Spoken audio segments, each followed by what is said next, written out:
Hello. आज की इस मजेदार और दिलचस्प एक्सप्लेनर में हम बायोलॉजी की उस छुपी हुई माइक्रोस्कोपिक दुनिया में गोता लगाने वाले हैं जो हमारी आंखों से तो नहीं दिखती, लेकिन हमारे पूरे वजूद का बेस है।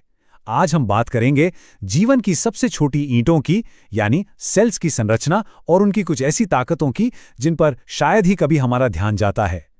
शुरुआत में ही दिमाग में एक बहुत ही क्यूरियस सवाल आता है, क्या कोशिकाएं अमर होती हैं? और क्यों एक छोटी सी पत्ती से पूरा पेड़ उग सकता है? ये दोनों ऐसे रहस्य हैं जो सेल्यूलर लेवल पर जीवन, मौत और रीजनरेशन के विज्ञान को छूते हैं। तो चलिए पता लगाते हैं कि माइक्रोस्कोप के नीचे ये जादू आखिर होता कैसे है। आइए सबसे पहले कोशिकाओं के जीवन चक्र यानी the life cycle of cells के बारे में बात करते हैं। हम अक्सर सोचते हैं कि हमारे शरीर की ये छोटी छोटी बिल्डिंग ब्लॉक्स हमेशा काम करती रहती हैं, लेकिन सच तो ये है कि सेल्स अमर नहीं होती। इनका एक फिक्स लाइफ स्पैन होता है। ये जन्म लेती हैं, बड़ी होती हैं, अपना खास काम करती हैं, और जब इनका समय पूरा हो जाता है तो ये रिटायर हो जाती हैं, यानी इनकी मृत्यु हो जाती है। और मजे की बात यह है कि इनकी जगह लेने के लिए तुरंत नई सेल्स आ जाती हैं जो बिल्कुल वही काम संभाल लेती हैं, एक परफेक्ट रिले रेस की तरह। अब आते हैं कॉन्टैक्ट इनहिबिशन और कैंसर के विषय पर। इसे आसानी से समझने के लिए एक क्राउडेड रूम यानी बहुत ज्यादा भीड़ भरे कमरे की कल्पना करते हैं। जब कमरे में बहुत लोग होते हैं तो हम एक दूसरे से टकराते ही रुक जाते हैं, है बा? कोई धक्का मुक्की नहीं करता। हमारी हेल्दी एनिमल सेल्स भी बिल्कुल ऐसा ही गुड मैनर्स दिखाती हैं। जैसे ही वो ग्रो करते हुए अपने आसपास की दूसरी सेल्स को टच करती हैं, वो बढ़ना रोक देती हैं। बायोलॉजी के इसी शानदार रूल को कॉन्टैक्ट इनहिबिशन कहते हैं। पर जरा सोचिए, क्या हो अगर कोई इस क्राउडेड रूम के रूल को ना माने? यहीं पर कैंसर सेल्स की बात आती है। हेल्दी सेल्स जहां कांटेक्ट में आते ही रुक जाती हैं, वहीं कैंसर सेल्स ये रूल तोड़ देती हैं।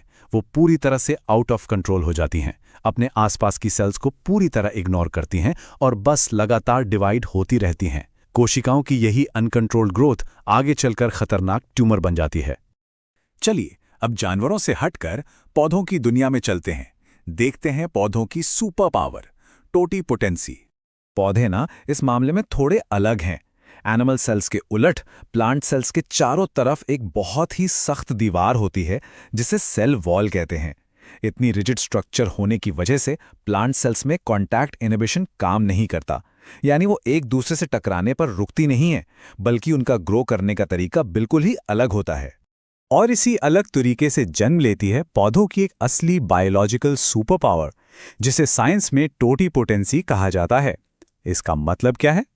इसका सीधा सा मतलब यह है कि एक अकेली पूरी तरह से मैच्योर प्लांट सेल के अंदर इतनी ताकत होती है कि वो खुद से एक पूरा का पूरा नया पौधा बना सकती है।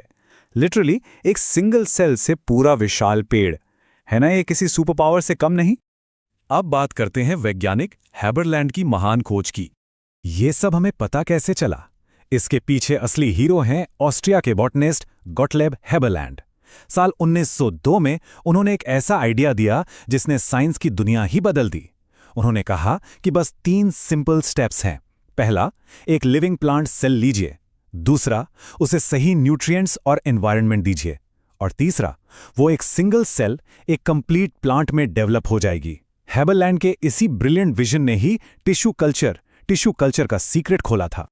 अगर हम इस पूरे एक्सप्लेनर की बातों को एक साथ जोड़ें तो ये नन्ही माइक्रोस्कोपिक सेल्स सच में कमाल हैं।